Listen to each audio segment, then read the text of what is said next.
taught you about rail grinding?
How the fuck did I win that?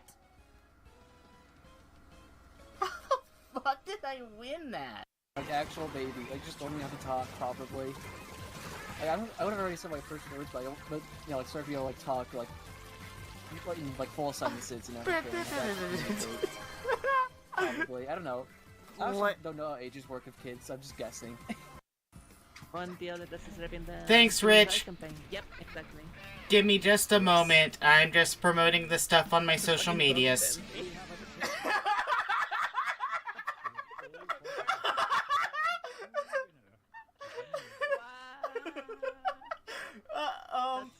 You didn't say anything. You didn't say anything. That was perfect. You didn't say anything. Oh, that was perfect. Okay. You didn't say anything. Took a screenshot of that stuff. Oh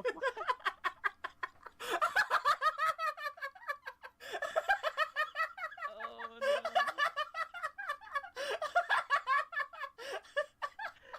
Oh my god. Fuck. Well.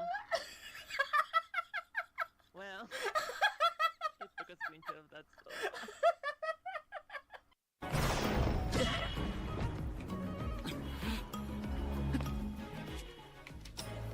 Finally.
Okay.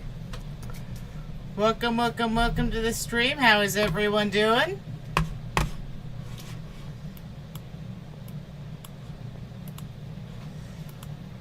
Welcome Night Banshee on YouTube. Welcome Rich. Welcome Alice.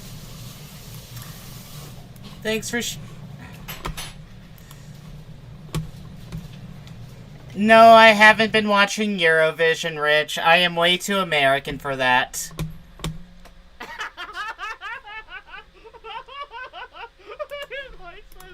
Alright. Let's switch over to the chatting screen. Oh.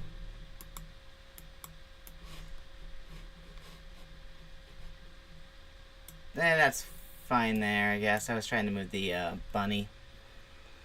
I'll post highlights on Discord. Alright. But yeah, welcome. Today we are playing some Dungeons & Dragons, which is why the model is out. And I will bring in the others right now. Paying attention to her. Hello. Hello. Hello. Let's see. Hello. Okay, there we go. Haha. It is. So, where is the Eurovision on? Like, where is it? Like, can I watch it on the Roku device or not? I don't know. It's harder to watch in the U.S.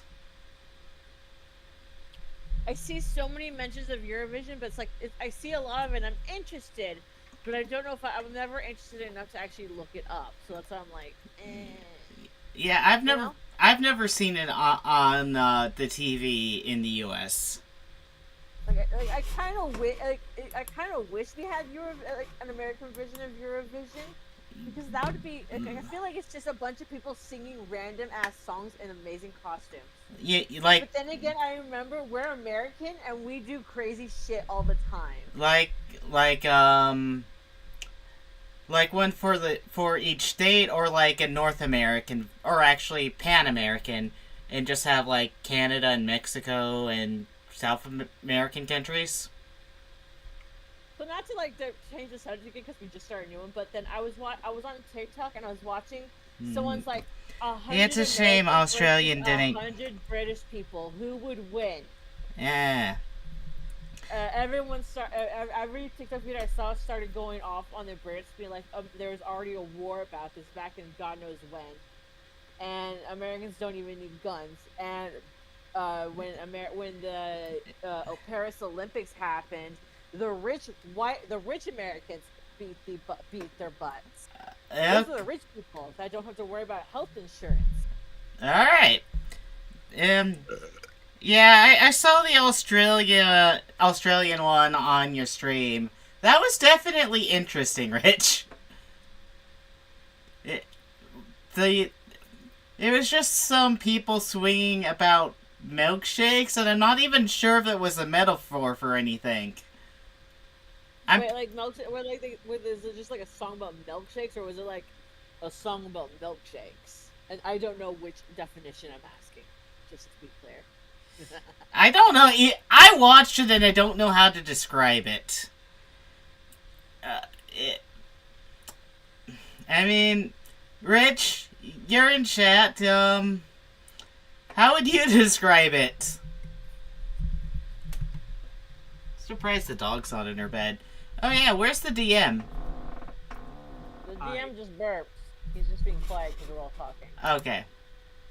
Oh, nice. Now I see him. I thought he wasn't in the call.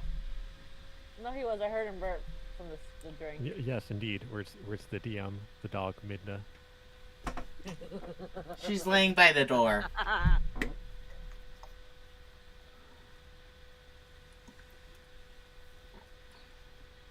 Oh, random side promotion. My parents are finally moving. Are you sure this is something? You guys... Is this something you want to talk on? Something that's going to be on the internet? I mean, it's not. I'm not mentioning anything. Okay. Official. Just saying that it's official. Okay. Just saying it's official. That's all I'm gonna say on it. Yeah. I don't know how to feel about it, but just yeah. official. Yeah, I know from the stuff you've mentioned. But yeah, Probably write a book about it if I remembered enough of my life to write about. I remember the shit you talked about in high school. Oh yeah. Like the door. Oh yeah. That was a whole thing. And I remember Door. And I remember once they told the school not to let you. Oh, and there was Lunch the time attention. I had to go to office. I had to go to the office at the end of the year and at the beginning of the year. I had to go to the office for lunches instead of going out and about, instead of eating with everyone else.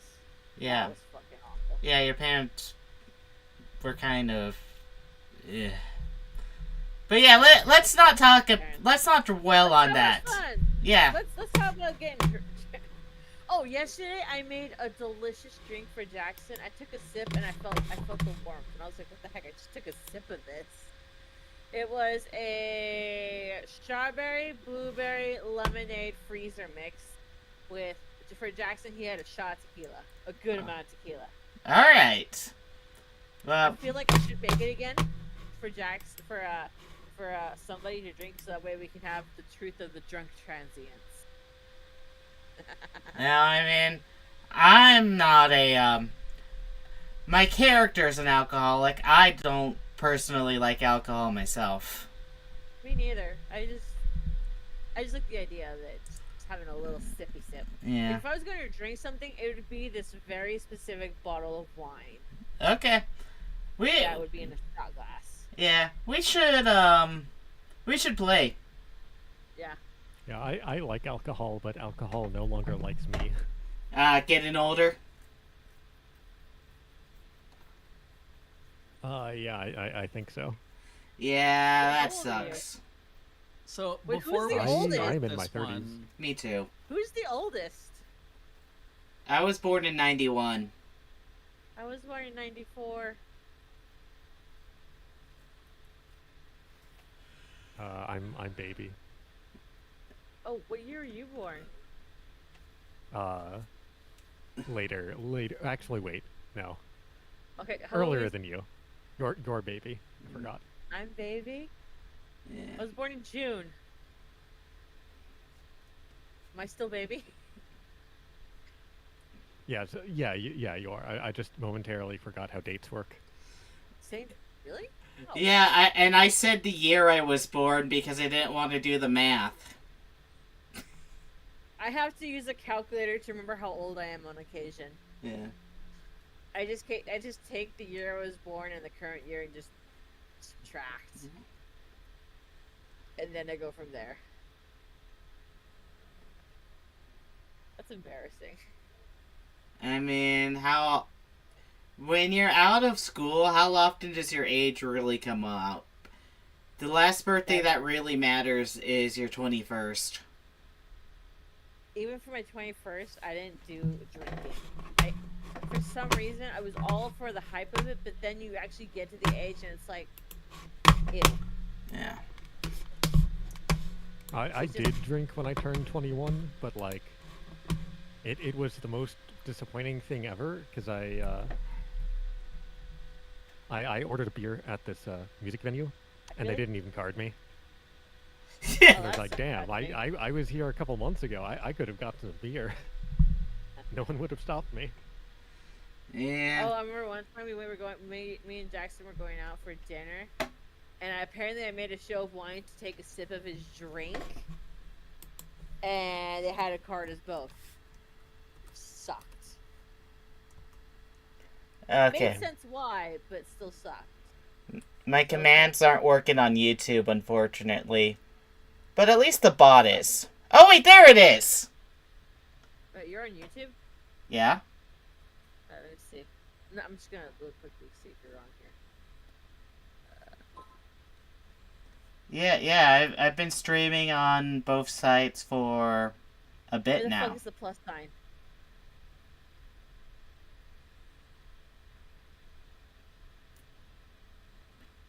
It's, you Oh, spell. there you are. Twa means there you go, subscribe. Yeah, you're live. There was a video. What was the video I just watched? It means TWA plus meets. I was recording for talking. That was the video. Oh, yeah, no, that was an old clip. It was someone else who had a twat joke in their name. Ah, okay, because yeah, TWA plus meets MEATS twat. Oh, that's hilarious. Yeah. I now have both chats open. Oh, I didn't look. I just wanted to see. Yeah. Probably should have checked to see if the chat's open on the video. Yeah. Let's see. Well, is everyone ready to go? Before we start, I do have a few requests due to the nature of this campaign and me not wanting to stick around that long.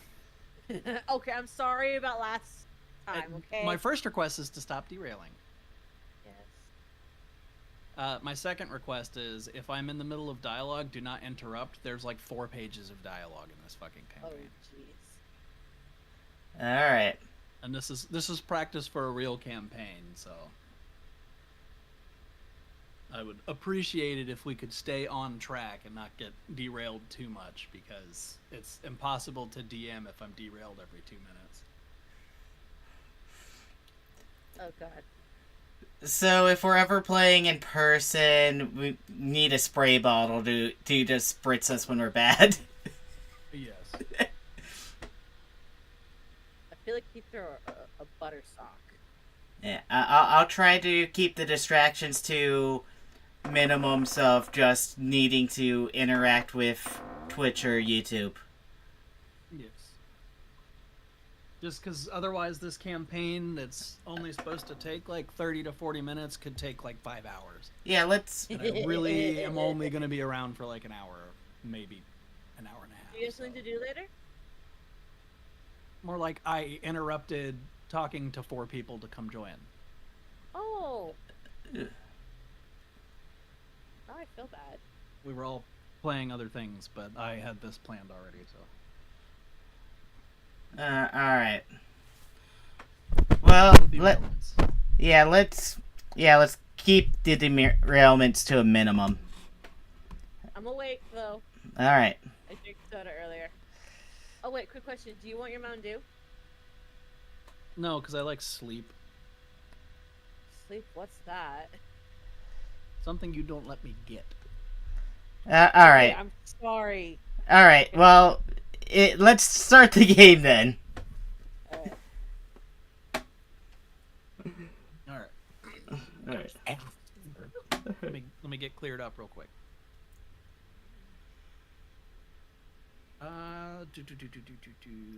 So basically, you guys are sitting in the tavern after killing the Lich last time, or at least breaking its phylactery anyway.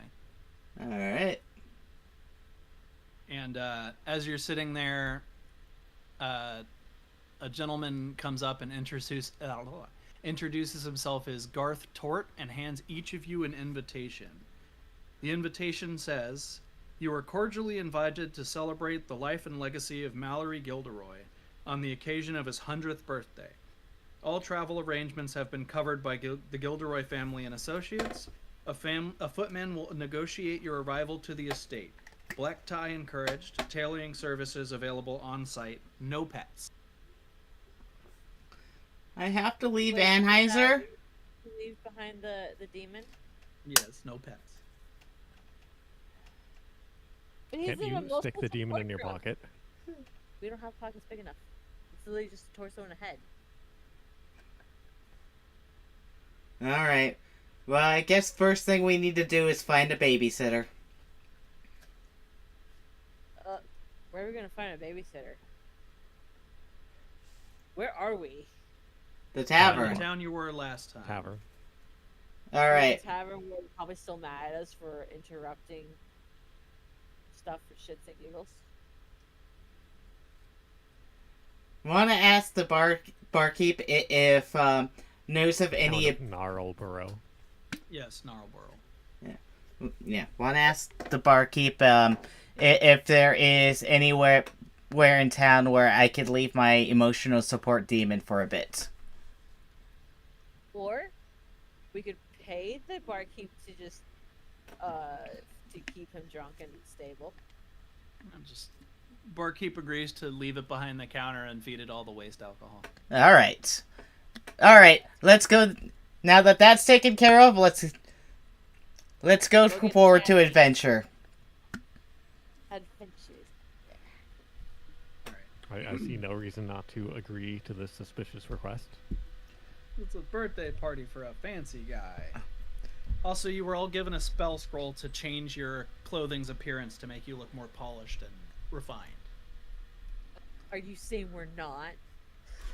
Yes. All right. Alright. I'm gonna try to do something while you're going there, doing stuff there. The carriage pulls up in front of a nondescript but stately building. Oh, you got in a carriage, by the way. It's a nice carriage. Garth politely opens the door and escorts the party inside.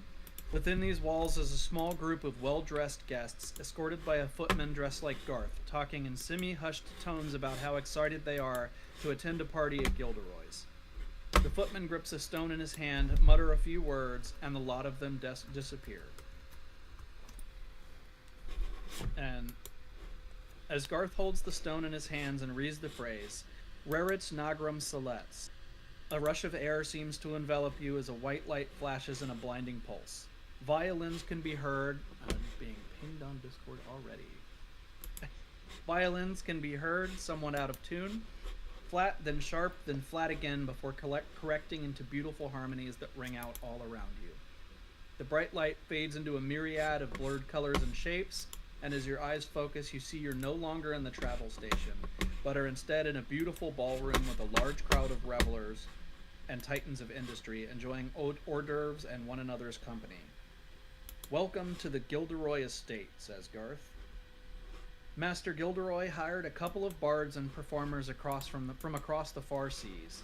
The Nine Lives Traveling Theater Collective, apparently the best in the land. They also take requests, but between you and I, they've been asked to ignore them.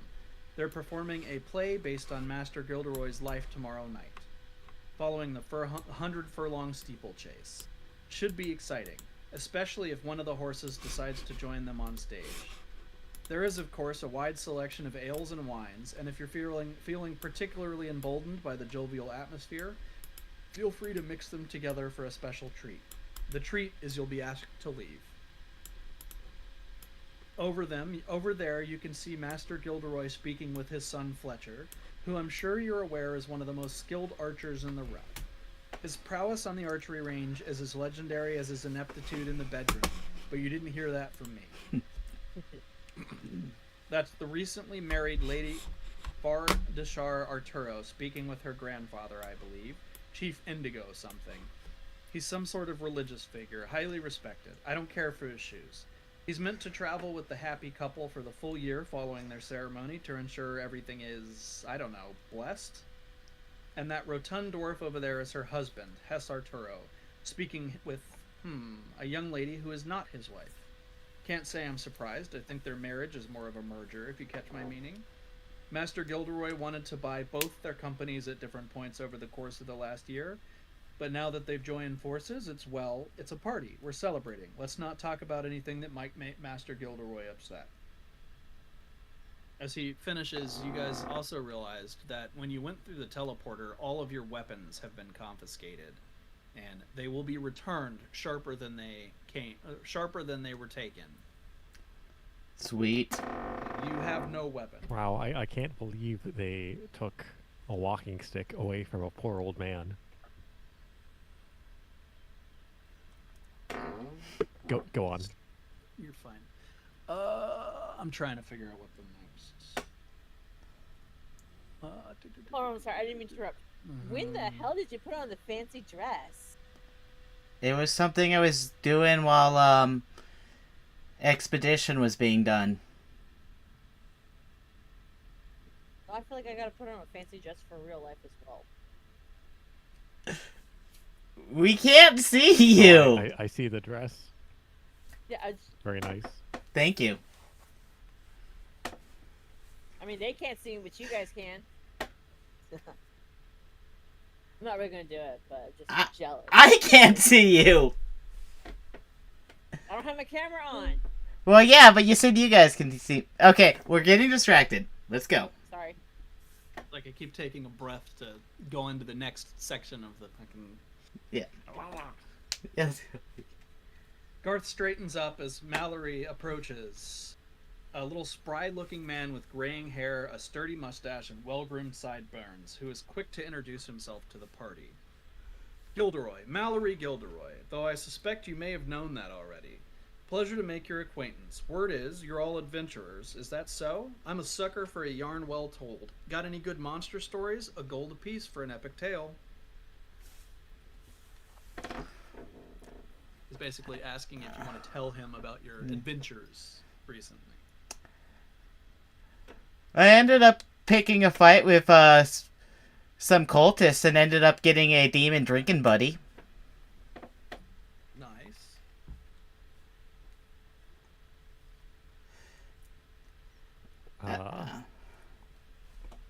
Ted offers to. He says, "Well, I used to be more of an adventurer back in the day.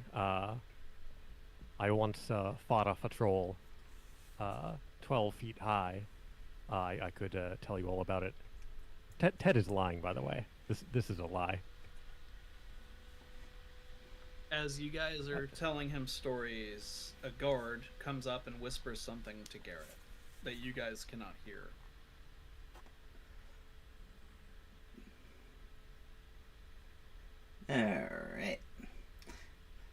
Alright, I unsuspectingly just start looking for the bar.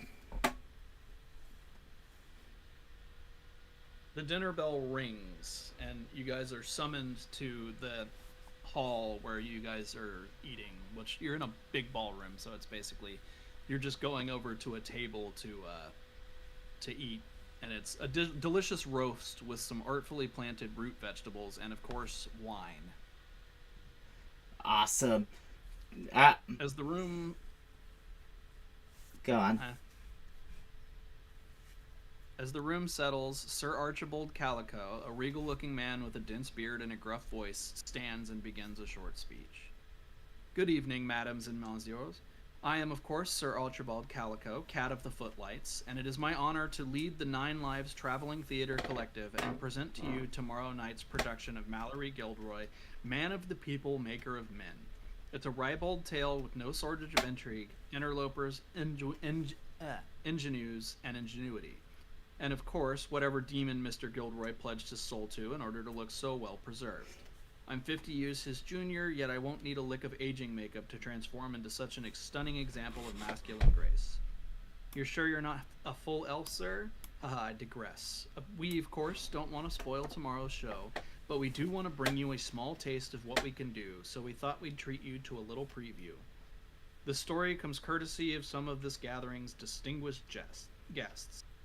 As he finishes, there is a brief flash of light, and the audience starts to scream as undead creatures emerge one at a time from out of nowhere, basically. Where am I? So everyone roll an investigation check.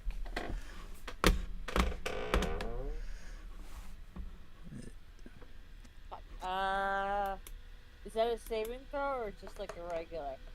Just investigation, intelligence. 19 plus 1, 20. I got 19. 17. Okay, so you guys all see through the act, but you see that the undead are not actually there, they are greater illusions. During the commotion, two men grab Gilderoy. What a great play. I know, right? Two men grab Gilderoy and press a blade to his throat. Master, watch out, Garth screams, and runs forward, taking 2 daggers to the back.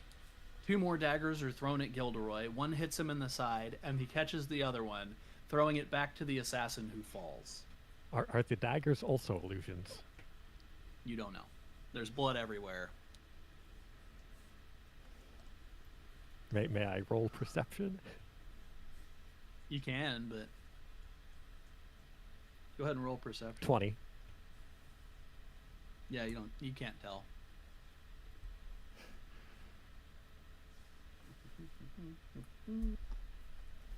Gilderoy cries out in anguish at the death of his footman as a single bout of applause begins to rise from the corner as Calico stands. Bravo, he keeps clapping before peeling off his beard and revealing a man who looks exactly like Gilderoy. And in fact, it appears Calico has been Gilderoy all along. Well done, sirs, well done. Aren't these actors marvelous? Though I suspect some of you were onto the ruse the moment my doppelganger here started crying over. Garth, is it? I was playing Garth, your footman, sir. And it appears that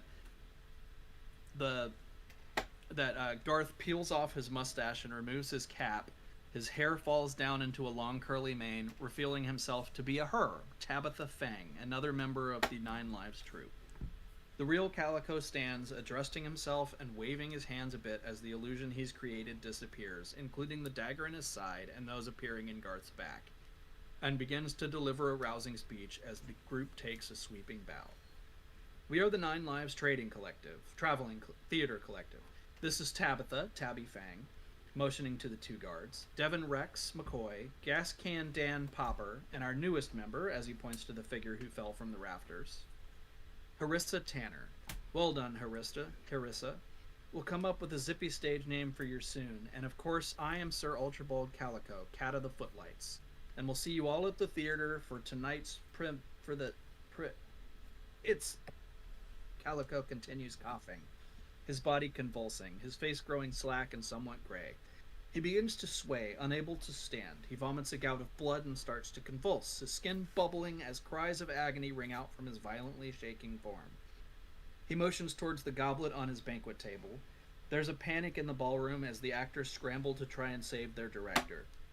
Mallory Gilderoy signals for his guards. He's been poisoned, shouts Gilderoy. Lock the doors.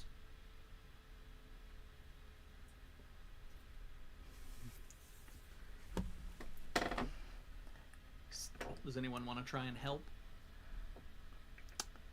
Not really. Anyone want to help? I don't have my weapon.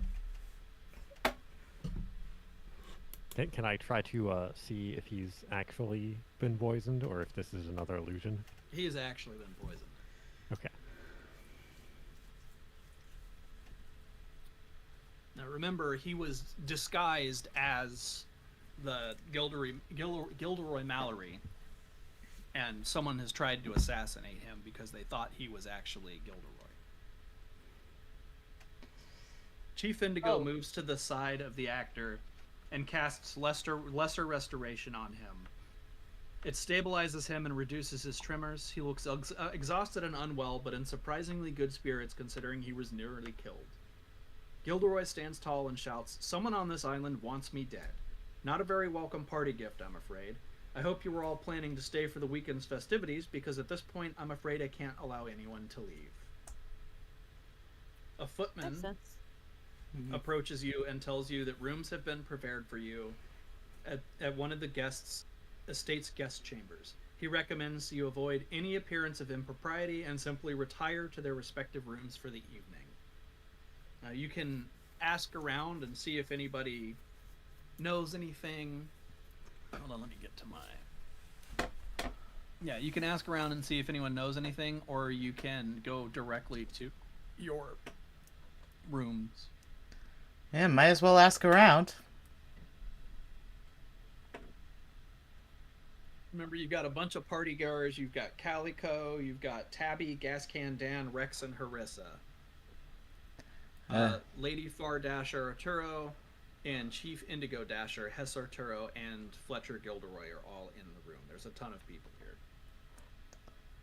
here. Alright, so... This figures... Oh, so we get to stay on this rich guy's estate for free for an entire week. Yes, pretty much. Well, this isn't too bad. So he is not terribly concerned about solving the mystery immediately. Well, he's not letting anybody leave until it is solved. Well, you know, basically Ted's not going to be imprisoned here. concerned until the alcohol is gone. But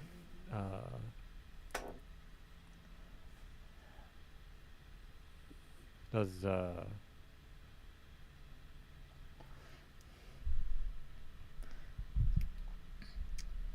Yeah, I'll just ask around partygoers, asking if they know anything. Know what's going on. Or You want to talk to any of the named ones, or just random partygoers? Or... Does someone want to talk to the newest member of the troop? yeah, let's do that. That'd be... He's Doesn't have Harissa's a- standing with Tabby and Gascan, Dan, and Rex, and they're all incredulous but a little excited. There's real drama that has them flustered and buzzing, but as far as who might have tried to kill Gilderoy, they have no idea. They only came here to get paid to do a gig. Only Harissa seems unnerved by the whole affair, which she plays off as first day jitters. Alright, so should probably talk to Harissa a bit more.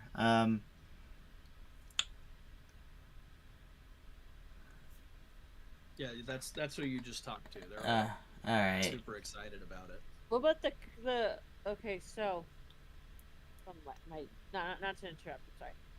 So basically we're asking around, so there's the none named guest, the named guest, the person who was supposed to be assassinated but not assassinated. Can we talk to the the food people? See if anyone new has came in and are about? Catering? Yeah, catering. So they say that they suspect his son Fletcher, but only because he would stand to inherit much of the business if his father died. He's not really bright enough to do the deed, and he's got all he could want in terms of money and power right now, so the facts don't follow the motivation. Okay. So basically they're saying that there's been numerous attempts on his life, and Fletcher has the most to gain. Alright, let's talk to Fletcher then. As you approach Fletcher to talk to him, he's sitting there seething in a corner. He's angry that there's an attempt on his father's life, and is equally angry that anyone would assume he's a suspect. And Fletcher says that Hess Arturo isn't shy, or he's not... I don't know why my father invited him, or his sea wench wife, he says, talking about Hess Arturo. Alright. Weren't we just from a place that had a sea hag? Completely unrelented. Yeah. Oh, okay. Related. I just want that. Ted is going to try to schmooze with Chief Indigo. He says, tries to gas him up, saying like, "Oh, it's what a shame that someone as holy as you is caught up on all in all of this, and that apparently, I even you're a suspect. I hope this doesn't interrupt your important business at all."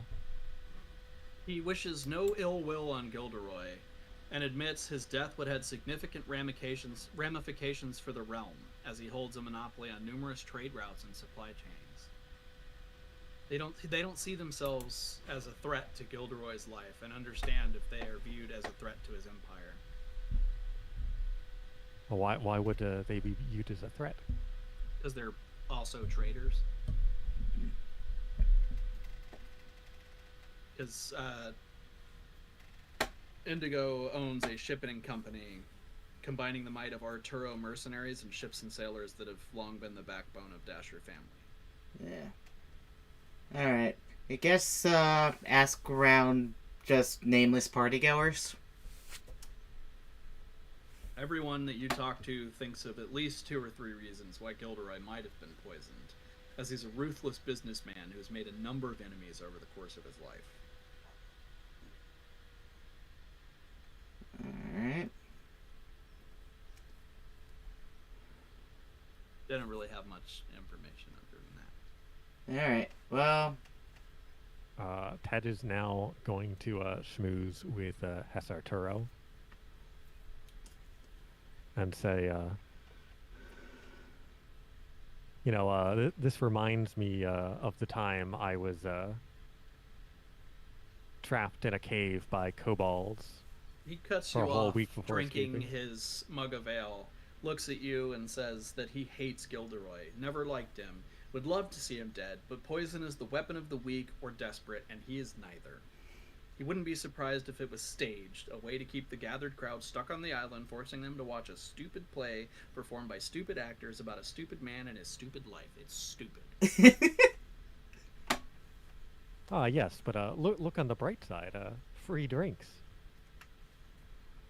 He just grunts and continues sipping his ale.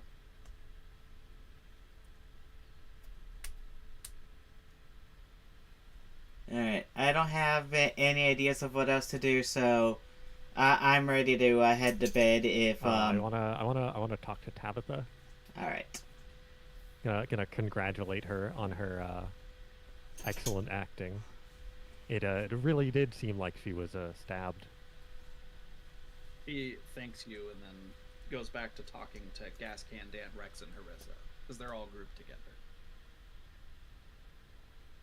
They're I'm gonna planning their ask next her if she play. knows anything about the poison that struck Mallory. She is, and Calico was the one that got poisoned, because he was Oh yeah. transformed into Mallory. But she knows nothing about it and is shocked that it would happen, but is really excited about the drama.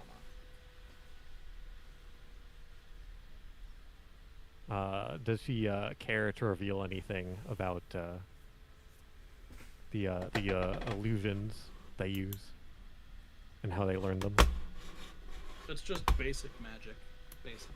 She just summons a construct and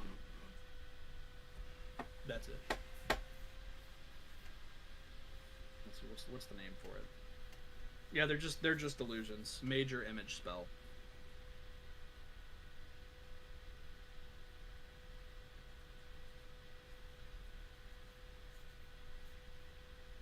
Alright, just because I might as well, I am going to cast Detect Magic. You don't detect anything in the area. No magic, There's- okay. Other than the wards that are put in place for not allowing people to teleport out. But I'm a rabbit, so I dig out. You're on an island in the middle of the ocean. Bugs Bunny can do it. I'm not actually trying to do that. I'm Could be going. a swimming rabbit. So you would drown to death if you tried to dig out of the island. Yeah, I head to my room and go to bed. Okay, so just like one last thing, looking over the crowd, is there anyone else who seems like nervous or, just nervous at all? The only person you haven't talked to is Calico, the one who got poisoned.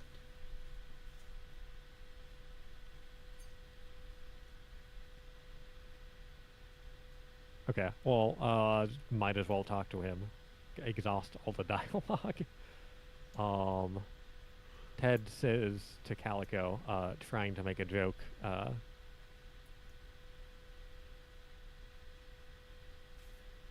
not the best ale this Mallory serves, huh? He says that it was good ale, but while he was posing as Gilderoy, he can't think of a time when anyone might have had access to it without his knowledge, but admits he was focused on accurately portraying Gilderoy and wasn't really watching that closely. Yet, quite the mystery, quite the conundrum. So it appears that no one has much of note and everyone wants to throw blame at each other. So you tell the guard that you're ready to be escorted to your room. Oh, wait, I have one more question for Calico. Mhm. Does Ted ask if Calico knows if he might have any enemies like within his own bard group? Well, as they've said in the past, there are many enemies that Gilderoy has, but Sure. he But, doesn't like, if- think that the traveling troupe would have anything to do with it due to the fact that they're being paid handsomely to perform for him. No one is jealous that you didn't cast them in the leading role.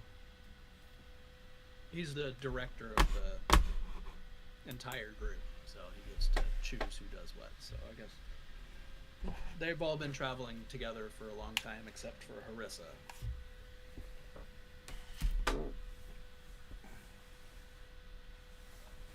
Do you know anything about Harissa?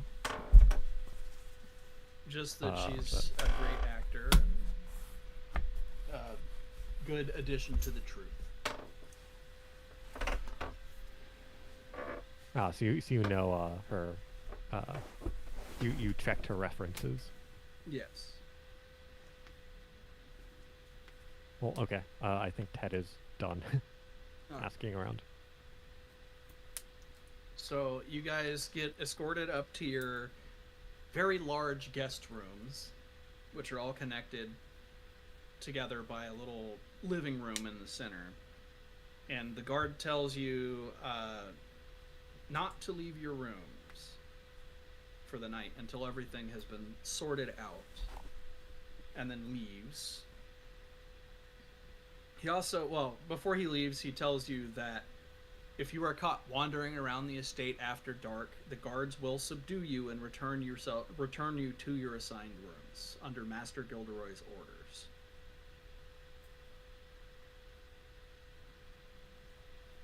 And then he leaves, leaving you to go to sleep. Or you can sneak out and try and follow some of the people that were at the party. Does my room have a window? They all do. Can I sleep in the living room? Could I potentially climb out the window? You're pretty high up. Okay.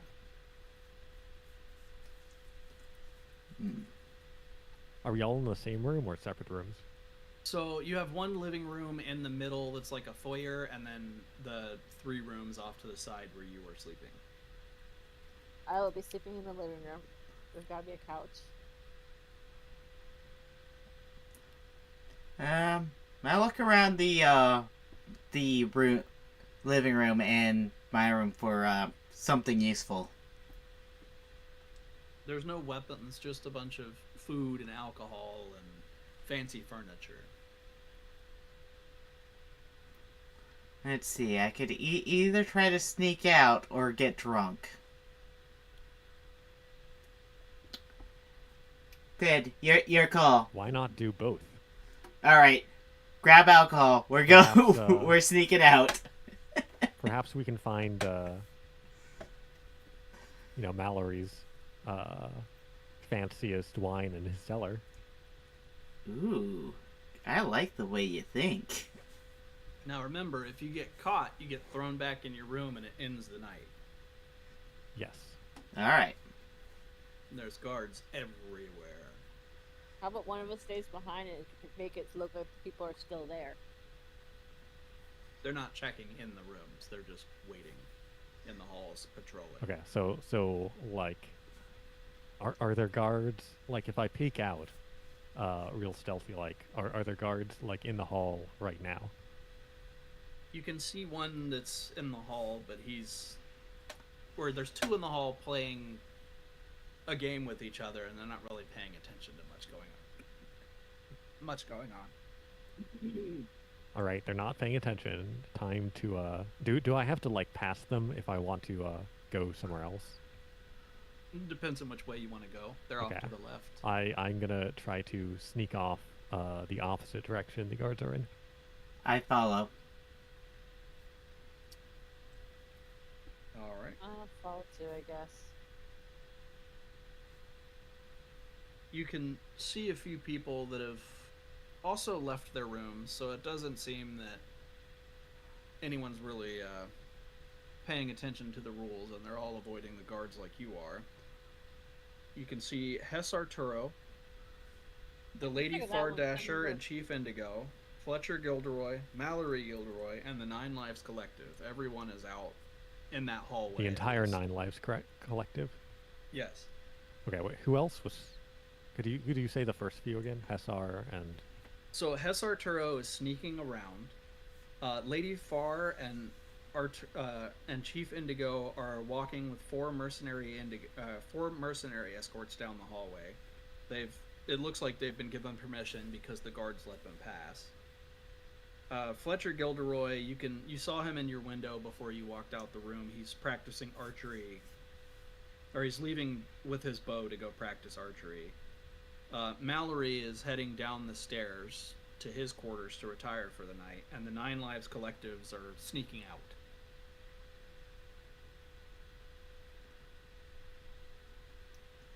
Alright.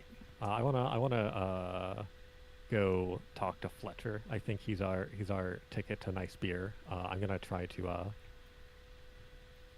ask He's him. Pardon accompanied me. by a lot of guards, since his father's life was just. You know don't what? want to I'm talk to any gonna- of these people. You're following them because all of them have guards, and they will all turn you in. Okay. We're supposed to be following. Sure. Let's follow Fletcher. You want to follow Fletcher? Yeah, sounds good to me. We could split up also. Might be smart. I think that'll take too much time. Let's just, I'll follow. If you split up and one of you gets caught, only one of you gets thrown back in the room. If you all stick together, if anyone gets caught, you all get thrown back in the room. So Alright, I'll follow the Can I actors. suggest that they. Yeah, then Dom. What? Who are you following? There's Chief Indigo and Hess Arturo. and Mallory. I'll follow Mallory.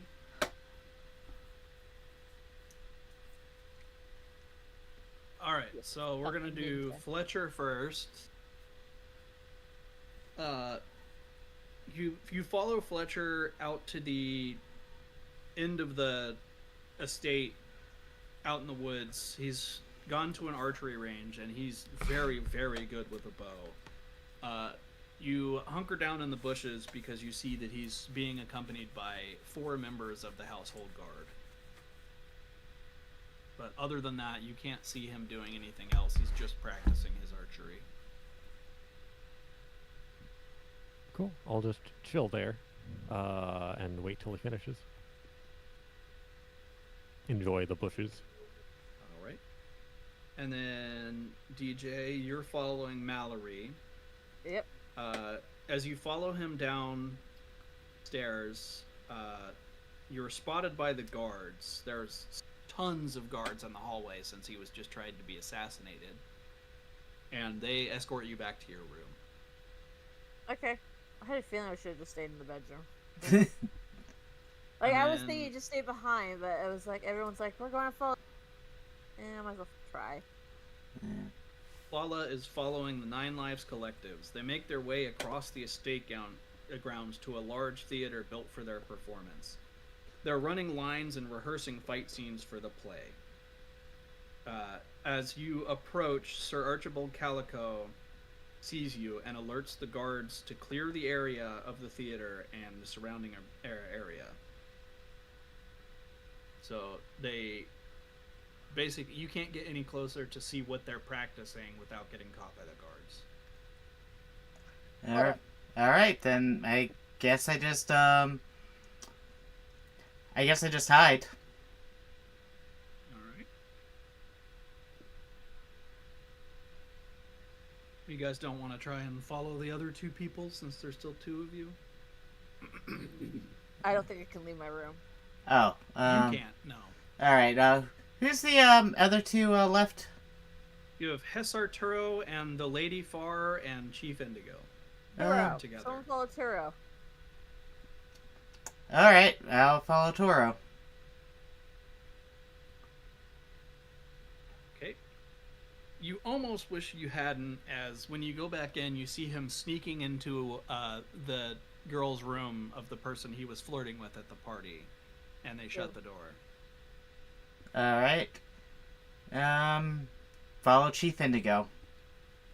You can see them. You follow them out of the castle, and they walk across the grounds with 4 mercenaries as escorts.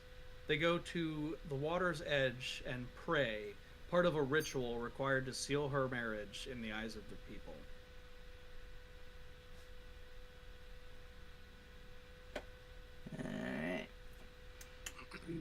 Alright. Basically, didn't really learn anything Alright, from following all of these people. Alright, so I guess might as well just follow the last one. That was the last person. Oh, Leafar then- and Arturo and Chief Indigo are together. Okay, then I guess I go to bed. You guys Yeah, are I mean, all if- going back to bed. If nothing is happening, Yeah. Yeah, and you're just watching him practice archery. oh, actually, can I go try to sneak off into the cellar? It's heavily guarded. That's where DJ got rounded up. Okay. Mallory's in that study is case- down by the cellar. Yeah. I see. Yeah, just get drunk and pass out and just pass out somewhere on the floor in the living room. Yeah, I guess, well, if nothing is happening, Ted will just go back to the room. All right. So you all go back to the room and go to sleep. You all wake up to the sounds of songbirds chirping in the trees outside of the estate, and the jangling of armor as Gilderoy's guards stand over each one of your beds, weapons at the ready, blades inches from your throats. Master Gilderoy seeks the pleasure of your company. You should come quietly. Wouldn't want there to be any more murders on the grounds. So it would appear someone was murdered in the night. What? Ted is, like, indignant. Now, what's all this about? Somebody was murdered last night, and you And who- guys are the Somebody. only Who ones is here. who is somebody? Hess Arturo was murdered last night.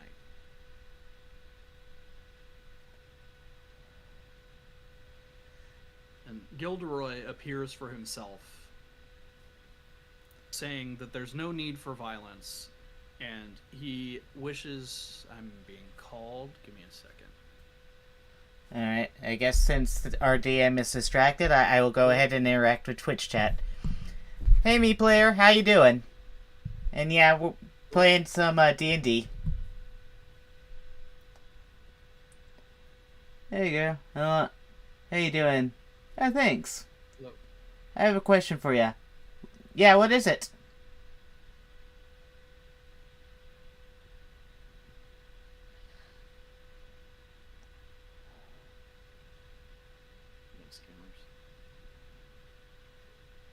Oh, that's right. You don't have the bot killer anymore. Yeah. If I were to make a game... Alright, I'm back. Oh, yeah, sure, why not? Just DM me for more information. I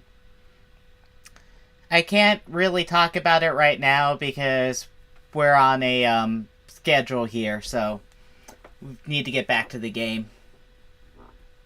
Okay. Alright. Alright, so...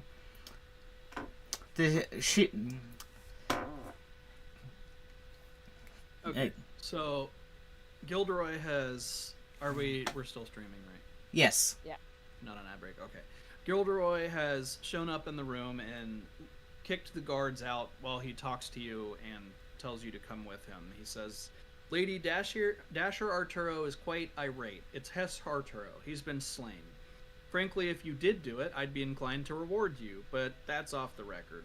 I'm not sure what she's upset about, to be honest. He was a brute, but you've been implicated in the crime. So kindly come with me, and let's clear this all up.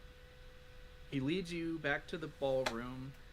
So you're escorted back to the ballroom, where there is a large spread of fruit and meat pastries.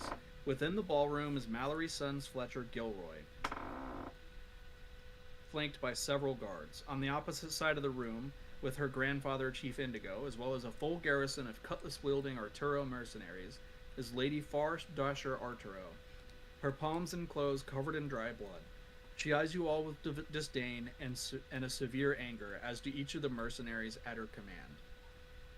Last night, says Lady Dasher Arturo, I returned to our quarters and discovered both my husband and a strange woman covered in blood, their bodies mutilated beyond recognition, and Plala and Kine standing over their corpses. They ran, diving out the window and into the night. I tried to save my husband, but it was too late. His friend was dead too.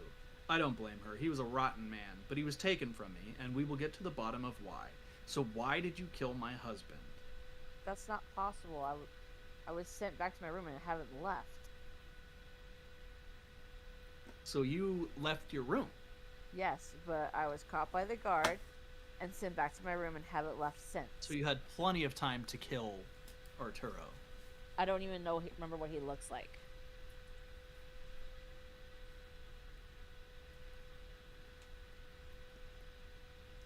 So Gilderoy asks if you left your chambers over the course of the evening. You have already said that you have. I have, because I So wanted you to are check now out- being escorted to the barracks to be kept under lock and key until somebody has discovered what has happened. I'm just telling the truth. I have the right to remain silent. If you remain silent, you will also be thrown in the barracks. So either you left your room or you didn't. I will not be answering any questions without a lawyer. All right. Well, you're getting locked in the barracks as well. Wait, which one of us followed? What's his face? I legit don't remember his name. All right. Ted, Fletcher? did you leave your room last night?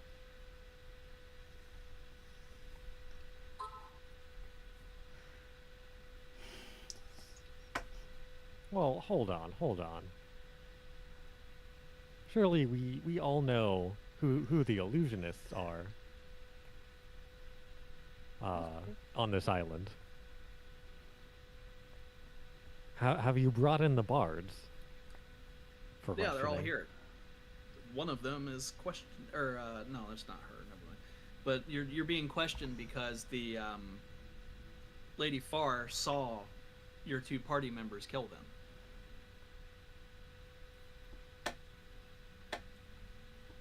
She's very irate and will not listen to reason right now.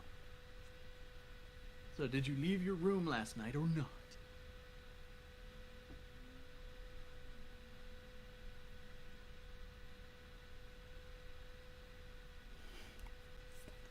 Oh,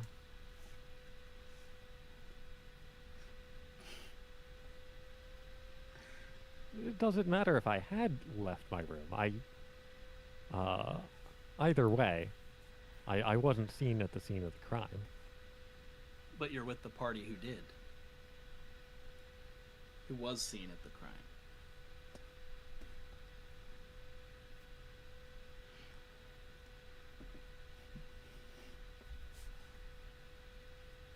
So if you didn't leave your room, then you were free to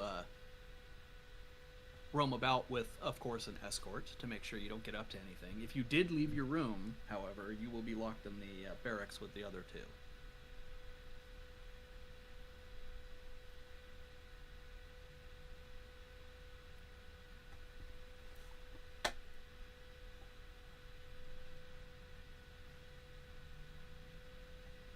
Sorry, I'm just thinking.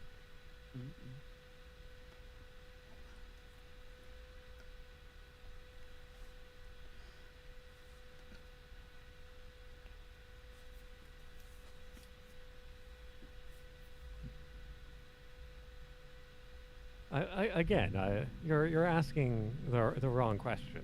Now, I haven't known those two for that long, but I know them well enough that I know they can definitely, absolutely not climb out a window.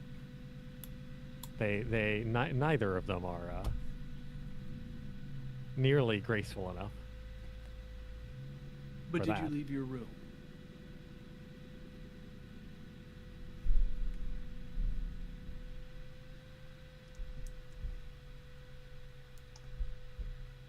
Basically, Gilderoy just wants to know if you guys left your room. That's it. That's all he cares about. Lie and say you didn't. They have no proof.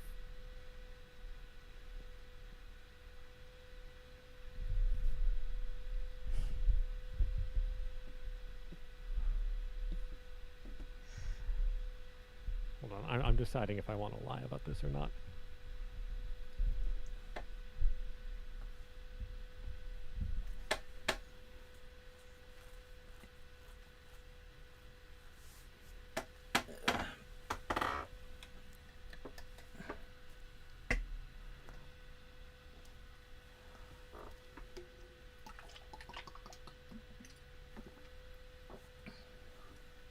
He's going to say, yes, I did leave my room.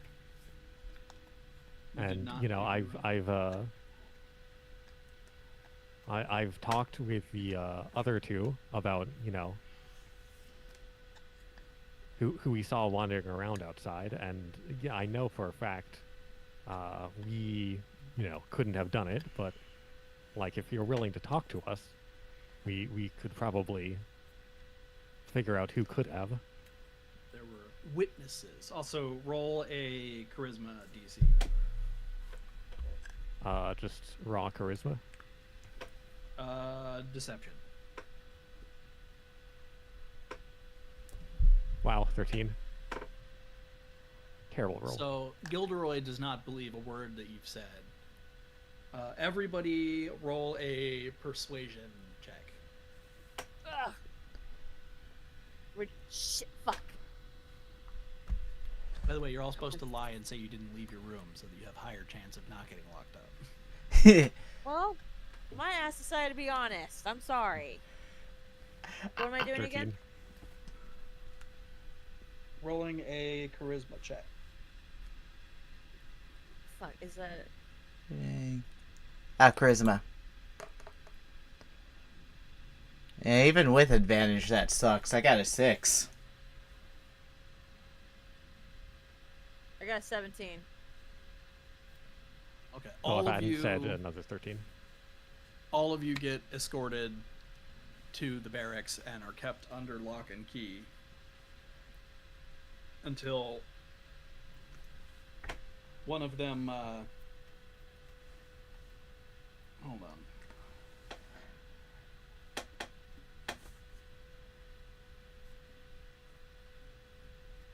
I might have to make a change. What happened? Did we mess All it of you up? got locked up. Locked up. I. You probably should have accounted for that. Okay, so we basically get to skip a whole section because y'all got locked up. Wow, we're so good at this. We're speedrunning. It's fine. You needed a nat 20 to avoid it getting locked up if you failed to lie. Which all of you did. Only one of you truly failed to lie. The other ones just... I chose the truth. I didn't even go for lying. I thought it would be Even funny though to you lawyer. You were accused of standing over a fucking corpse and jumping out of a window, and then you're like, yeah, I left my room. I just took lawyer advice. Yeah, but we don't have lawyers. At someone's mansion who would probably throw you out of a window. Okay, so that section 4A is completely gone. Okay, next. So, you guys all... The next day, basically, Gilderoy comes with a ton of guards to the barracks and escorts you all to a prison that's heavily guarded on the Gilderoy estate. They're professional, courteous, and willing to engage in light conversation with you, because none of them really cared for Arturo and Gladys dead, but they've been asked to watch the party on behalf of their boss, and they all want to do a good job. Alright. Ted's gonna try to make small talk.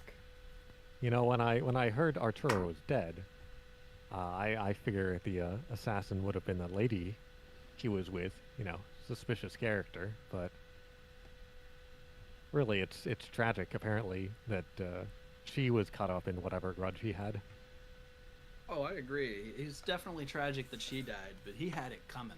He's here with his wife, and he goes to cheat in the other room.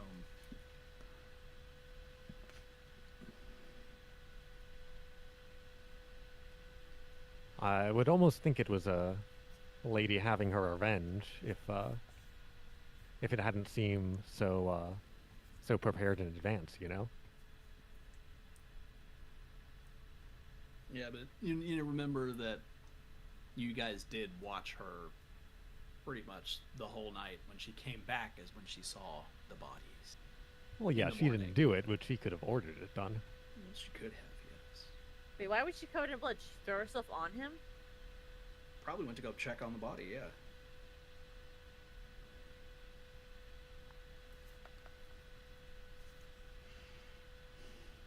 So basically, as you're making small talk with the guards, two guards, along with Fletcher Gilderoy, arrive with another prisoner, a disheveled and derelict-looking man with a ratty beard who smells of sour ale and animal dung.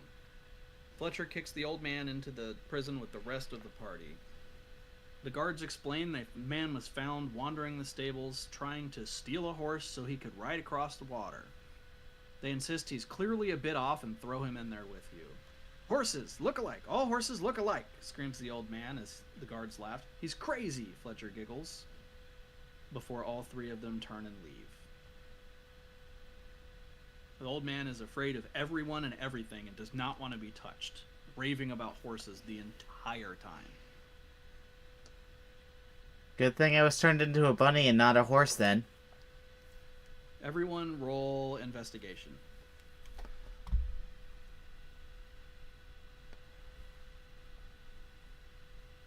Ten. 20. Alright, so 5. Kine... 4. Yeah, you failed.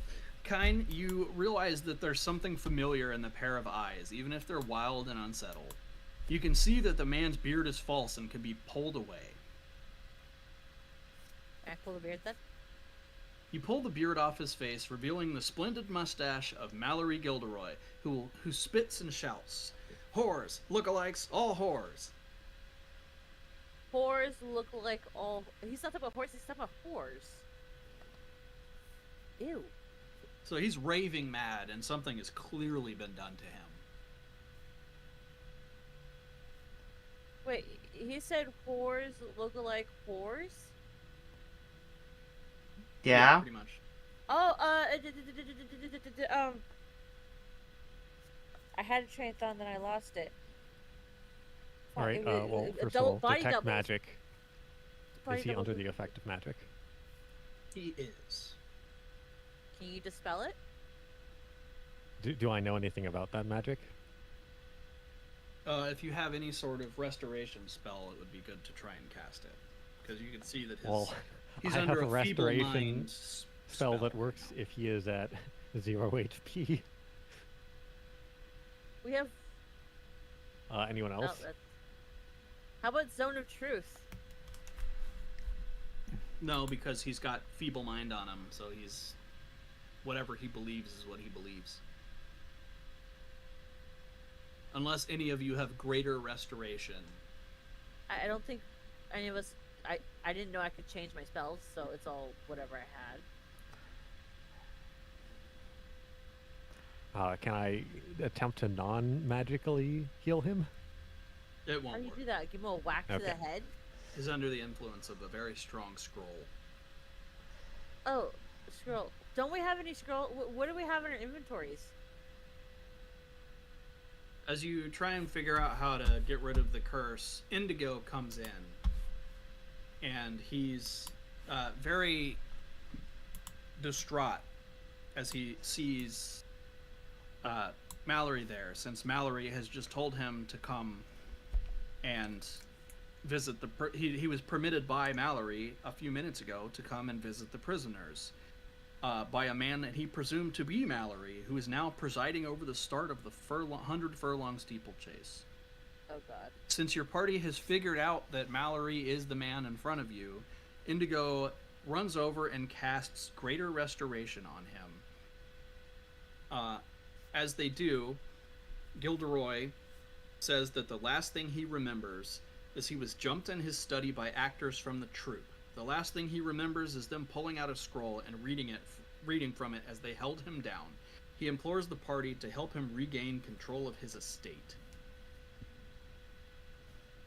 And he immediately leads you off to the observation deck for the 100-furlong steeplechase. Mallory Gilderoy marches with the speed of a man who can feel his empire slipping out of his grasp as his attendant guards follow close behind. You hear the sound of cheering and galloping horses as you approach the observation deck for the 100-furlong steeplechase. A continual line of 100 riders, their horses kicking up dust and muck from the track, separates you from the tiered seating of the observation deck, packed with roughly 200 finely dressed guests. In the center of this box, you can see a man surrounded by guards. A man who looks an awful lot like Mallory Gilderoy. He is seated in the same box as his son, Fletcher Gilderoy, as well as Lady Far Desher Arturo, who is accompanied by several Arturo mercenaries. As you approach, Gilderoy sees the party approaching and immediately instructs his guards to protect him. When the party is within 100 feet, he calls out, "There's an imposter in our midst." The man is an imposter traveling in the company of murderers and thieves sent to usurp my power. Stop them. God damn it. Everyone basically rushes you. Everyone roll wisdom. Wisdom? Yes. 22. 9. Wow. So somebody actually got it already. Because you needed a DC 20 to I got get 15. the perception check done. So basically, Ted, since you're the only one that rolled high enough, you see Tabby, Gascan Dan, and Rex all leap onto horses and join in the race, which has just started. So you guys run up and commandeer the horses, and you join the race as well. Now, roll wisdom again. 12. 16. 12. So, in the chaos of the race, you all lose track of the doppelgangers, who have changed their appearance to match those of other riders competing. You can't recall what horses they jump on. So everyone roll a d10.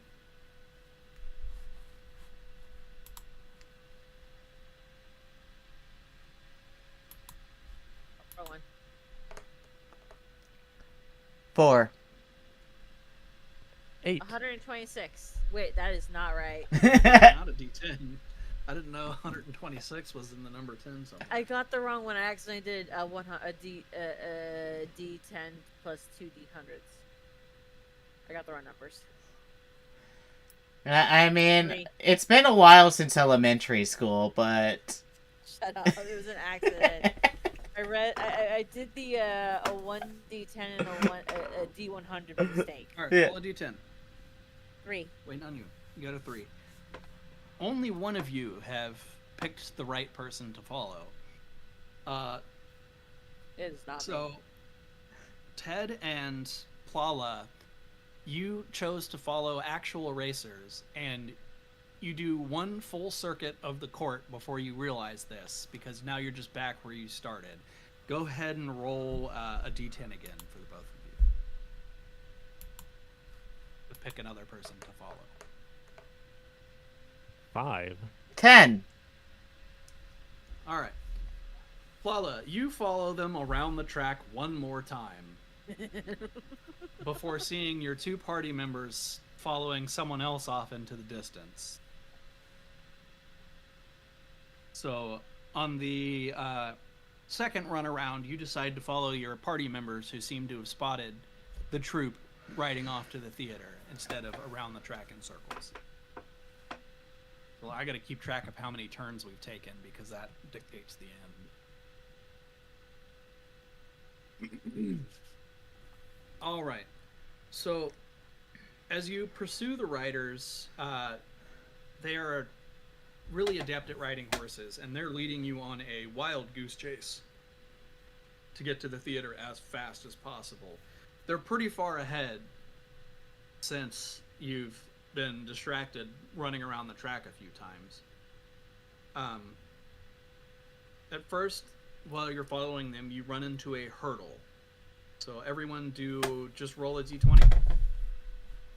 It's going to be d20 for the next couple things, so roll 20. Can I not roll my animal? Nat 1. It is an animal handling check. These are all animal handling checks. I lied to you. Oh, okay, I can Roll do that. animal handling. all. Excellent. Well, I got a not 1, but I got 13. nat 1 plus 3. Yippee. So we got 13, nat 1 plus 3. And then what did you get, Paula? I got Nat 1. Okay. All of you fail to make the jump, and you must go around the hurdle, and the troop pulls further off into the distance. You have to roll animal handling again? Hold on. I will tell you when. Sorry. Oh wait, I have plus 1, so I guess it would be 2. Still failed. You still absolutely. Now you've come onto a straightaway, and you must roll again.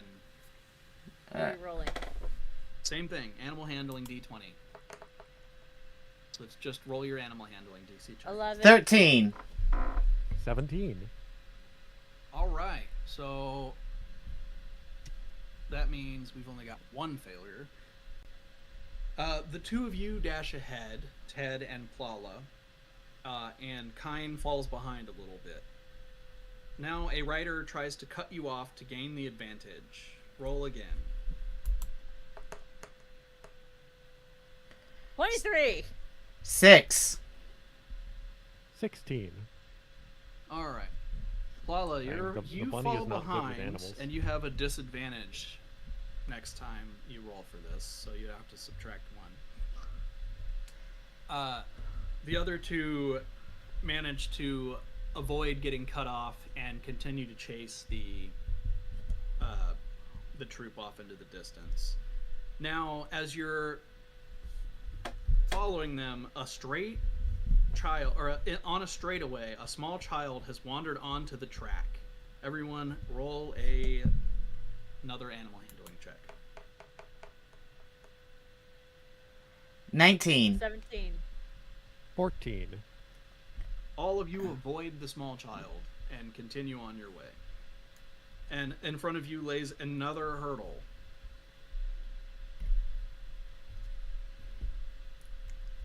So roll animal handling again. 17. 19. Oh, do I still have disadvantage? 13. No, it was just for that last roll. Okay, so 19. What'd you say you got, dear? 13. All of you succeed at this hurdle and avoid the mud pit on the other side of the hurdle. Also, dear, can you order Jimmy John's? I really want Jimmy John. Are you sure? Yes, I'm sure. Stop it. No, I'm just asking because I have Instacart. Okay, I alright, have like back onto 30 it. credits or stuff. Yes, back to it. As you jump over the hurdle and over the mud trench on the other side, you run into another straightaway. Roll another animal handling check. 15. 8. You know, I'm actually going to do Jimmy John's on a regular app with the Instacart. Let me do the price difference. Okay, roll your animal handling, dear. 7.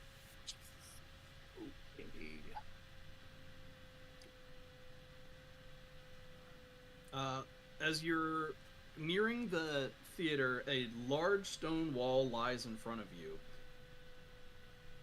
Everyone, animal handling one last time. 7.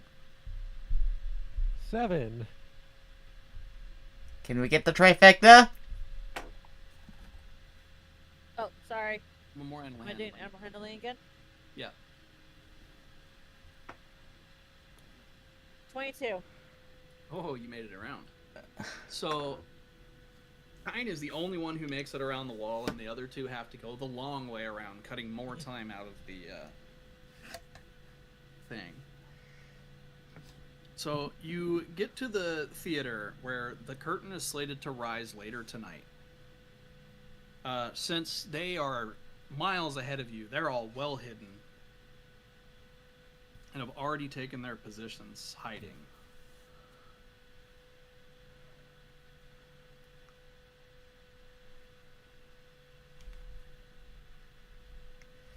Okay, so Actually, wow, you guys arrived so late, the fight's already over. There's only 6 rounds in the fight, and you wasted 10 on failures. Yippee. I mean, you don't have any weapons either way. Hold on, let me figure out how to finish this off.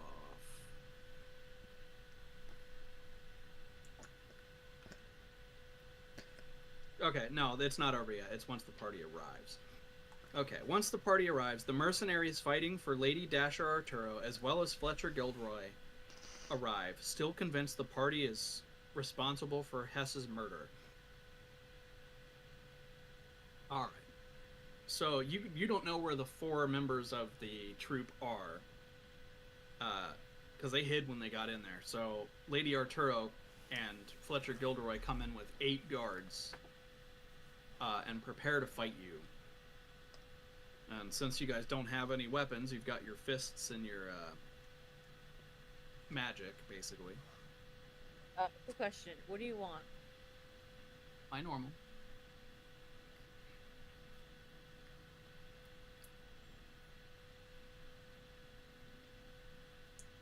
So Do you everybody want it roll. toasted? What? They have a new option. Do you want it toasted? No. Everyone roll initiative.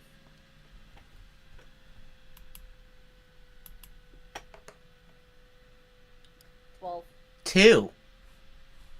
Oh, I don't have any of my dice. Oh no. 11. caffeine or no? No. Oh, you said no. That's right. Let me find my dice.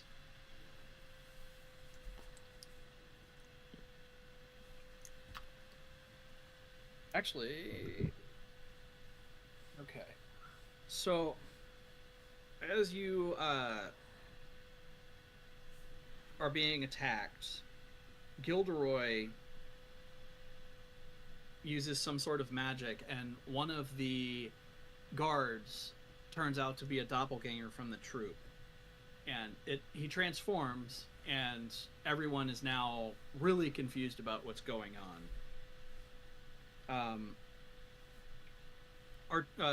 The Lady Dasher and Fletcher both look at this doppelganger and realize that you might have been telling the truth when you didn't kill Hess.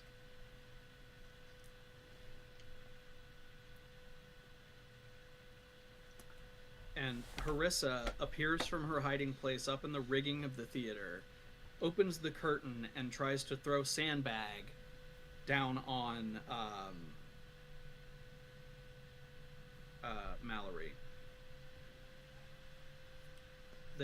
Mallory dodges it, and they try to convince the militia to stand alongside the doppelgangers in order to fight the 4 doppelgangers off. So now you have like 8 militia and all of these people against the 4 doppelgangers. I'm gonna go get some dice because I forgot my dice. Alright. So, how's everyone's weekend going so far? I did my grocery shopping. I have a dog next to me. Currently the DM's looking for the dice and is like, oh my god. Now he's running back to his desk Okay. and yelling at the cat. Alright. I might have to get up to close the door though because both on headsets. Alright, so what were your initiative rolls? Mine was 2.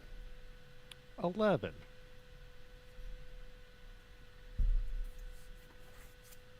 And Kind, last one. My last roll was 12. To my knowledge.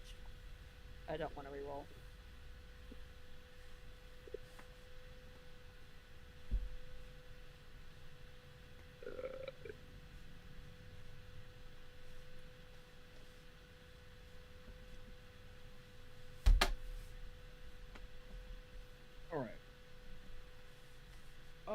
here these 4 are. Okay. That's a lot.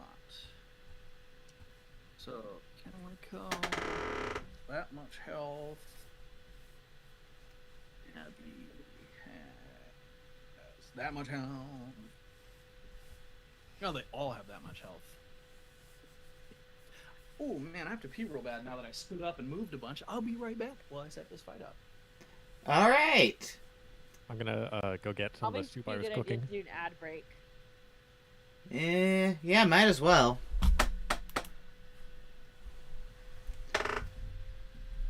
This is the song that never ends. Wow. That did not do what I thought it was going to do.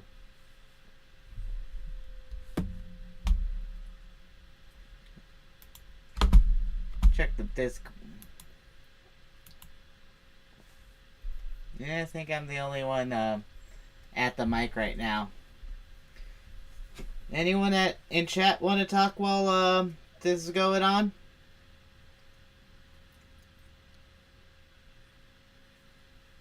There's a chat, by the way. What was that? Someone's sleeping. Oh. Alright, order's been placed.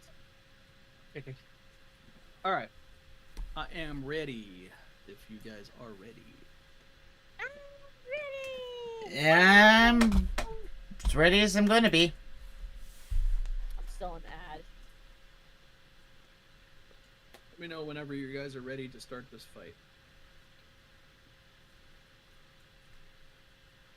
Whenever your ads are done or whatever. I got like a minute and 45 seconds left of ads on my end. Yeah, I clicked the 3-minute ad option because I thought it was going to take longer for everyone. I was pretty much set up. I just had to tinkle. Okay.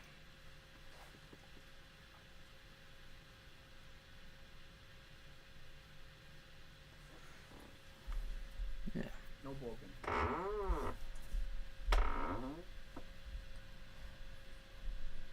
Does anyone remember when pizza used to be $5?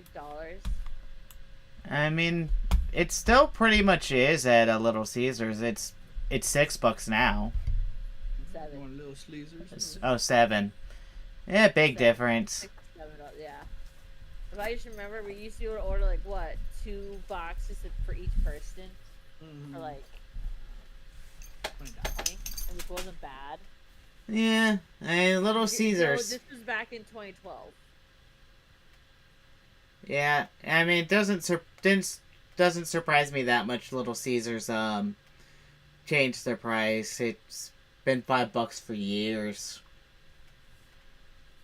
And I think we're ready to go. Back in college time, so now We're ready to go, you said? Yeah. Ads over? I got 20 seconds left, but yeah, I'm good. Yeah, let's just roll. Alright, so it looks like Kine gets to go first, Ted is second, the 9 Lives Collective is third, and Plala is last. Woo! So, Kine, choose what you wish to do. You have your fists and your magic, and that's pretty much it. I want to use my I'm back. fists. Okay, let me But go that is over the that worst again time for you to since come back. he's back now. We have Kine goes first, Ted is second, 9 Lives is third, and Plala's fourth. You have fists and magic because your weapons were confiscated.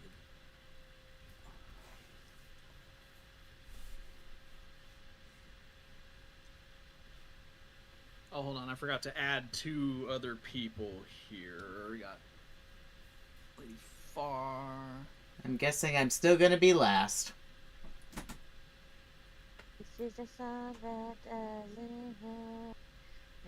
Don't be doing that. She started it. I'm trying to do Ooh. math. Yeah, during ad breaks. Okay. And go. Why are they so weak? So much weaker than the collective. That's. Lala, you don't go last. Oh, Indigo goes last. You rolled a nat 1. not last! Well, I rolled a nat 1 too. I just had advantage.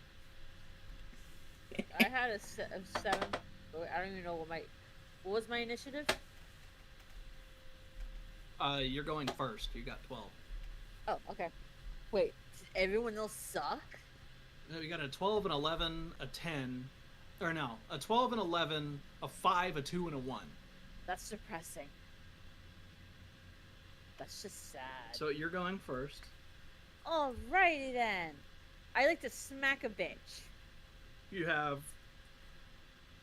Calico, Tabby, Rex, and Gas Can Dan. Gas can down for a shit name. What are you doing to Gas Can Dan? I'm bitch slapping him. What do I need to do? Roll for hit. Actions. Unarmed strike.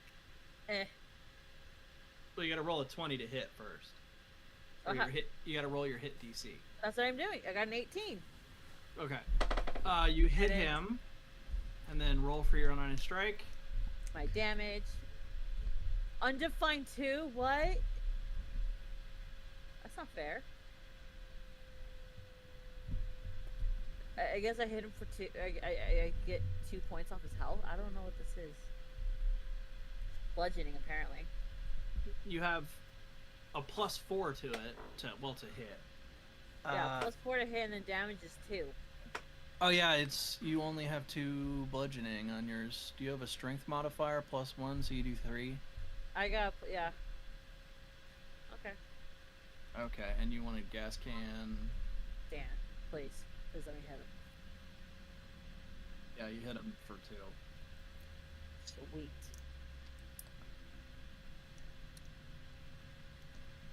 Alright, Oh. and then Ted, it's your turn to swing.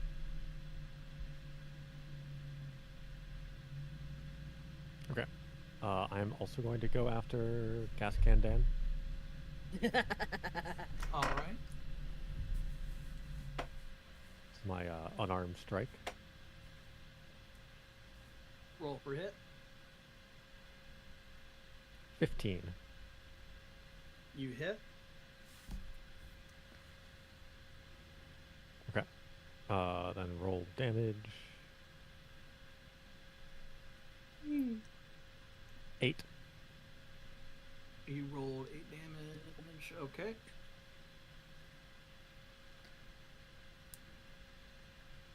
Was that all you wish to do? Hold on. Okay, then I will expend a focus point to do flurry of blows. Alright.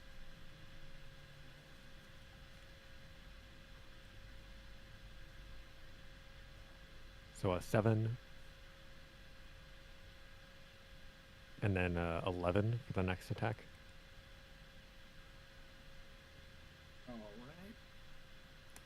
So how much? Those are your rolls to hit. Yes. Both of them miss. Okay.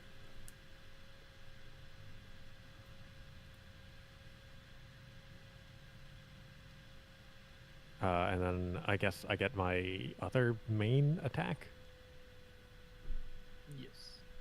which is a 13. Fails to hit. Okay, that's my turn. Okay. Now it is the 9 Lives Collective. Why did none of... Okay, there's their attacks right here. Well, I guess we can take Lady Far out. She's just kind of observing because she doesn't have any attacks.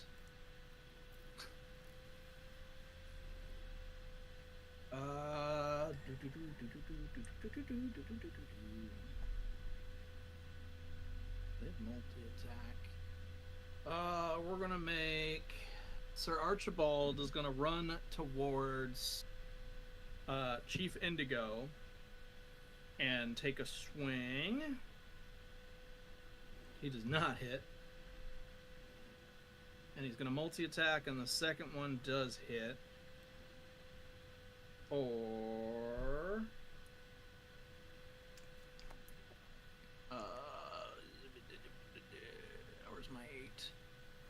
my d8. Well, it rolled a 7, so he hits him for 7. Indigo takes nice little whack on the noggin right there. And then Tabby is going to also attack Indigo since he's kind of standing there in the front. And miss entirely. And then Rex is going to swing at Ted. And he hits for 5 damage.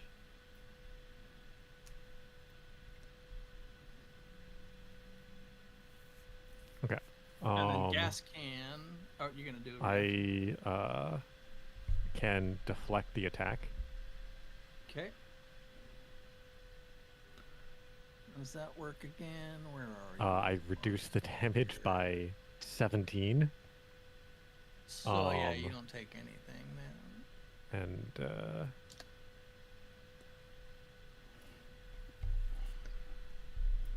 I will also use my redirect attack since I've reduced it to 0. Expending 1 focus point. Okay.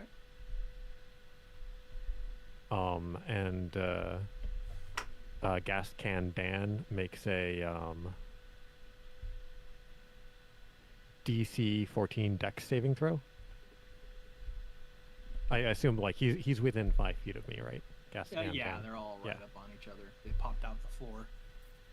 He saves. Big time. Okay. Then doesn't take any damage. Okay.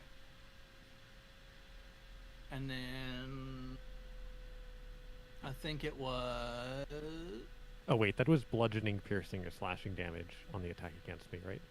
that was I was slashing. Okay. Good.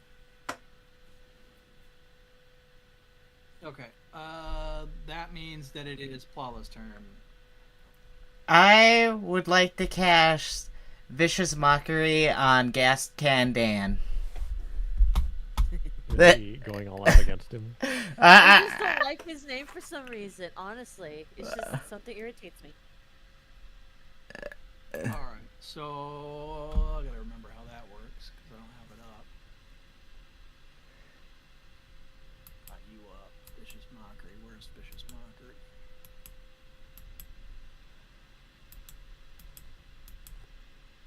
Oh, that. Oh, it's not in your thing. How does Vicious Mockery work again? Let's see. I can pull it out if I need to. Where's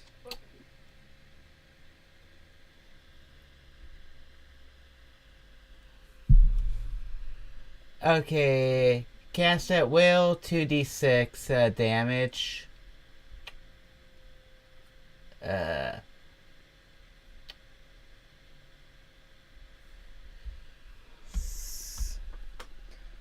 So, is it d20 to attack? What level of Vicious Mockery is this? Is it 5th level yet or not? Where does it say on the thing? What level is your sorcery class? Oh,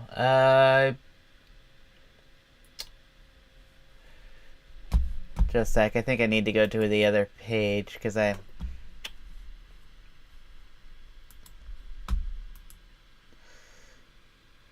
Level 2 sorcerer. Oh yeah, it's just a level 1 Vicious Mockery, so it's a 2d4. Go ahead and say something horrible to Gas Can Dan. Your career belongs in the trash. He definitely failed the DC check and takes 1d4 psychic damage. Takes 2 damage and is at disadvantage next run. Oh, I really upset him.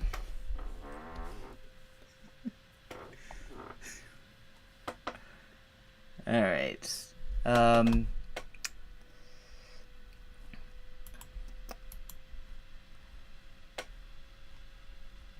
so are you done with your turn?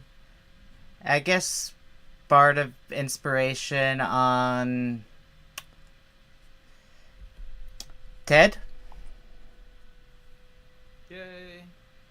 Roll. Hold on. Let me pull up Bardic Inspiration.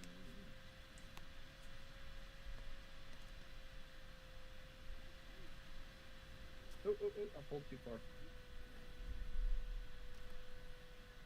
Why is it not in here? It's going to be under the board class, isn't it? That's monk.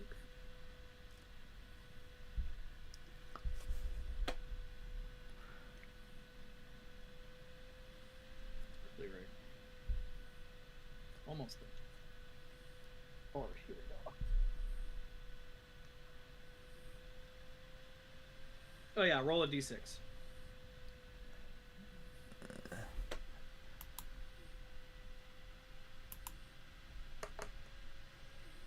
One. All right, so he gets a +1 to who are we casting this on again? Ted. He gets a +1 to hit next turn, or until he uses it, basically. Okay. Jumping off for a second. All right, so Indigo is going to attack now. Ooh.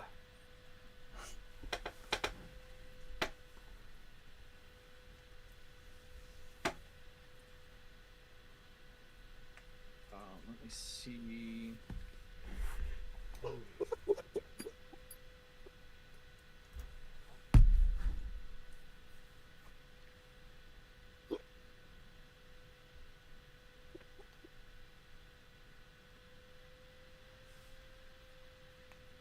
I turned it off. I think you guys can't hear my dog, right?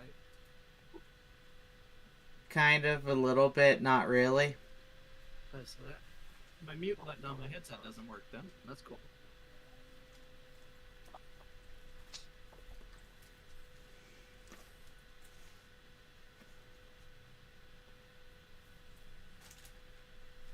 Means my food's here though.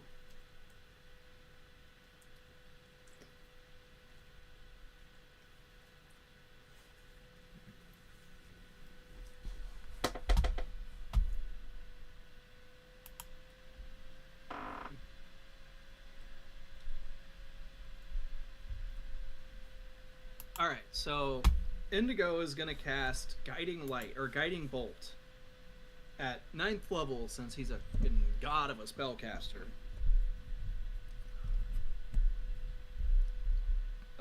Which means he throws 8 d6s, or 9 d6s out there. 2, 5, 9.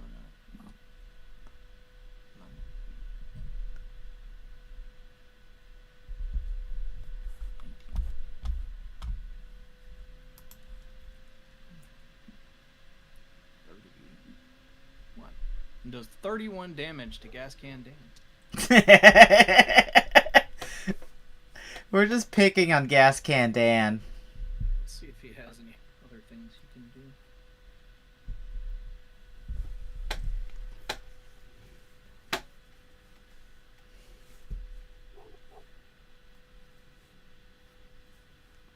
Alright, and then he ends his turn, and it is Kind's turn again, but she's otherwise occupied. So we're basically going to swing fists for her. We're going to do the... She misses anyway. Cool. And now it's Ted's turn again. Gascan Dan is dead, right? No. No. They're doppelgangers. They have a ton of health. But he's Goodness. kind of almost out anyway. All right. Well, take number 2 with my inspiration. Actually, wait. Can I avoid using the inspiration the first time? You can choose when to use your inspiration. Okay. Give your sandwich and your chips. So regular unarmed attack. Goodies. Only one more. Pass this out. It's really tasty. I roll a 7. And hand me those cups and I'll get you a drink free. Okay. You miss. Okay. Unarmed strike number 2. Roll a 15. You hit. 10 damage. That is overkill. So as Gascan Dan falls to the ground, the guards finally decide to help since he is a doppelganger. He just transforms back into his actual skin, and the guards run over and overwhelm the 3 remaining troop members, putting them into cuffs and dragging them off into the dungeon. Everyone that was there has survived except Gascan Dan. He got annihilated.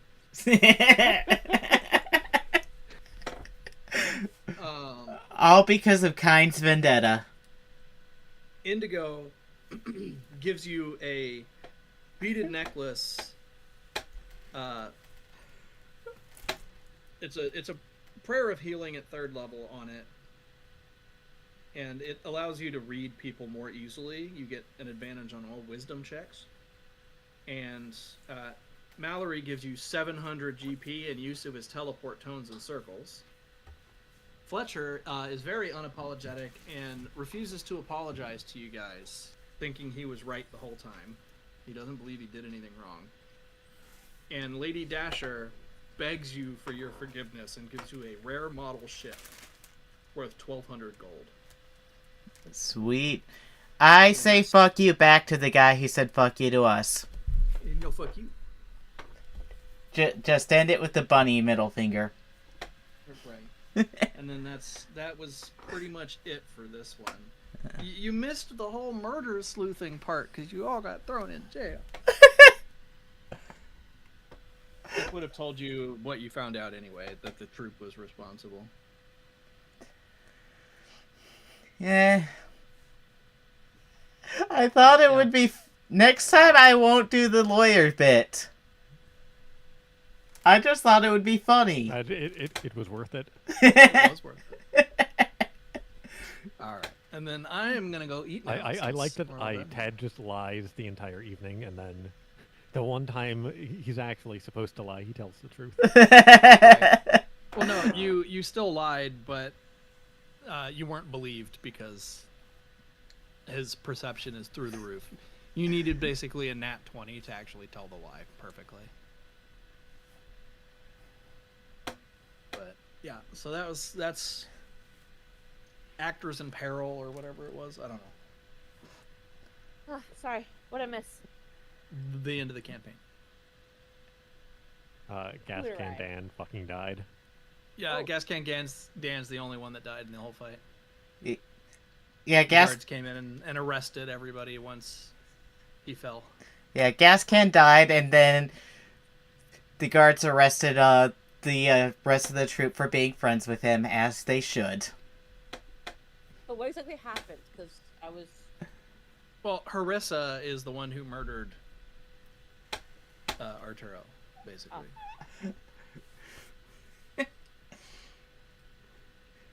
We miss the the lie? Scooby-Doo. But yeah, Who's Harissa? the new person to the troop that you found out about at the beginning of the campaign. I had a feeling something was up with her. I should have voiced it. All right. Well, since my wife is shoving her face full of food and I can't yet, Yeah. we'll talk to you guys later. Yeah, I think I'm gonna go ahead and end it here. So... And then for the next campaign, I'm probably going to do a full campaign that'll take many sessions. It's going to take a while to set that one up, so I don't think next week will work. I have to Oh, figure out which that's one I convenient, want because to do. I cannot be here next week. Oh, that works out. Alright, I guess I'll plan something else will- for Saturday. I will keep you guys updated on the progress of the campaign and let you guys know when it's ready. Until then, I don't really want to make plans because then I'll feel rushed to do it. And setting a full campaign is much more difficult than these one-shots here that don't matter all that much. So Are we going to make new characters? yes, it's going to be level 1 characters. Alright. But I will I'm talk gonna to you keep my guys later. name, but just make a whole new character because I like my name too much to change it. I might keep the same backstory, just reset everything and get a new name because I don't really like Plala. And I will talk to you guys later. Alright. Alright. Monk. Bye. Bye. Alright. I guess with that, I'm just gonna end it myself. I'm gonna turn off the model. If anyone here is still here and wants to promote their shit, go ahead.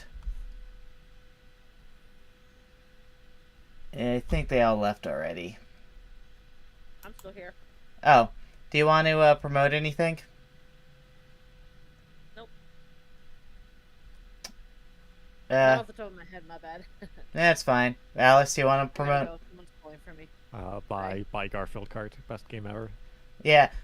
Garfield Kart Tournament, June. I don't exactly know the date just yet, but I will be hosting a big tournament, and there will be a large prize. Probably not as large as the first time I did it, but decent. And yeah. Buy Garfield Kart. Participate in the tournament. Donate to... I haven't decided what gay charity to do yet. But donate to whichever one I decide to do. Alright, I guess I'll just open up my end song and find someone to raid.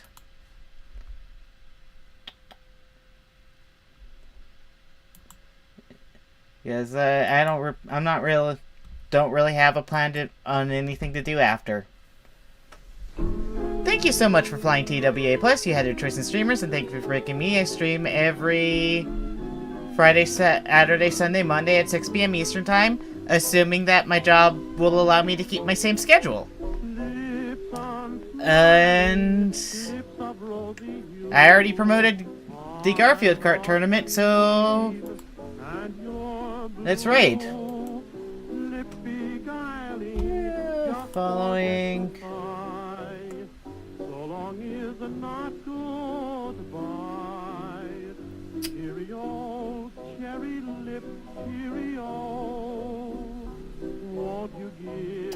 Yeah, fuck it. We'll raid this person. She's nice to me on Blue Sky. So, everyone, be good for Gabby Works. I don't know if I'm pronouncing that right. I've only ever seen it written out. But yeah.